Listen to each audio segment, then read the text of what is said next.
No, I don't need more storage, said no one ever. Honestly, you would be hard-pressed to find any homeowners say that they couldn't use more space, or at least more efficient space, to keep things in. That is why Michael Saunders, owner of Shelfgenie of Columbus, is here, as always, with some great solutions for us. Good to see you, Michael. Good to see you too, Robin. All right, so today's topic is style, right? And a lot of people think, of course, as fashionable as we are, that that's what style means. In this case, something very different, though. Yeah, the style has nothing to do with what we're wearing. It's actually that piece of wood that is between the two doors on your cabinet. It's put on there to close the gap between the doors. It's so they don't have to line the doors up perfect. They can leave that little gap. They fill it with that piece of wood, but unfortunately it does nothing but aggravate people and get in their way. And does it actually serve any kind of structural purpose? I feel like people a lot of times say, well, it must be there for a reason. Is it really? I mean, in most cases, I can say no, it does not serve any structural purpose. It's really just there.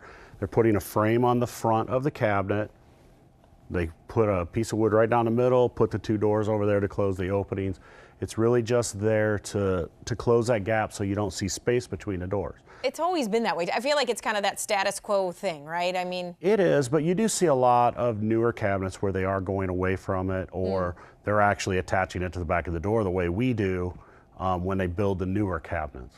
So we're looking at some before and after pictures, and you can see, especially obviously in the after, there is no annoying little strip of wood. So what does that do for somebody's space? Well, the piece of wood's actually still there. We will cut it out. So we're going to cut it on top and bottom. We're going to sand it down, file it down, use a stain pen to make it match as best as possible, and then we screw it onto the back of one of the doors. So when the doors are closed, it's still there. Otherwise, there would be a gap between the doors. It's there to close that gap. Okay. But what happens is when you open both the doors, it swings out of your way and takes that really small two openings and turns it into one really big opening. Now you're not losing that space in the middle. With that style there, we could put glide out shelves on each side, but you're going to lose about 5 or 6 inches in the middle of the cabinet. Without it there, it opens that all up and we put one really nice big glide out in there.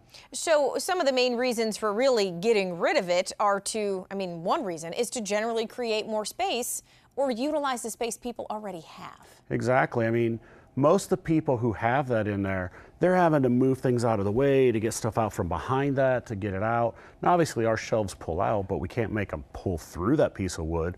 So we cut it out, get it out of the way. So again, we make that really nice big shelf all the way across and gain them more space, more accessibility. And let's talk about something else that's pretty common. A lot of those cabinets, you're going to not only see that style, but you're going to see a half shelf in the back, right? I mean, the dreaded half shelf. Which right now, you know, it's that place where you just kind of shove lids or you shove something to kind of get it out of the way, but it's annoying. Everybody has to get down on their hands and knees to get the stuff off of that. And it's the number one thing that people talk about when we go into home is like that little half shelf. And they're just, they hate it. They just cringe when they say it.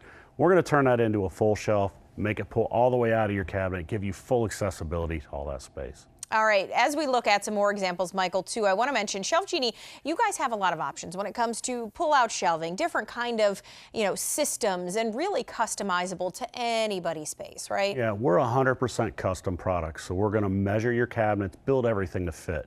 We can work around obstructions. We have different heights of boxes, so the sides of the boxes are different heights depending on what you're going to store on there. If we're going to turn something vertical, we need more height with dividers to be able to stand it up vertical. If it's something that is, I like to use the word tippy, where you're going to pull it, it might tip over. Sure. We want to use a taller box so that it doesn't fall out the back of the box when you pull the glide out. So we have all these different options that we look at because as we're designing, we know what's going to go back in that cabinet. So we're designing each individual glide out for what's going to go onto it. All right, Michael, it's simple, too, to set up an appointment, right? And your team comes right out. Yeah, it's free to have a designer come out, do a walkthrough, do a consultation for you. They can either call us on the number you're going to put up. They can visit our website that you're going to put up as well. And through the website, they can actually book an appointment also. All right, get things started today. It is Shelfgenie of Columbus and Cincinnati. If you got somebody down there, let them know. And Dayton. There you go. All right, Michael, thanks so much. Thank you.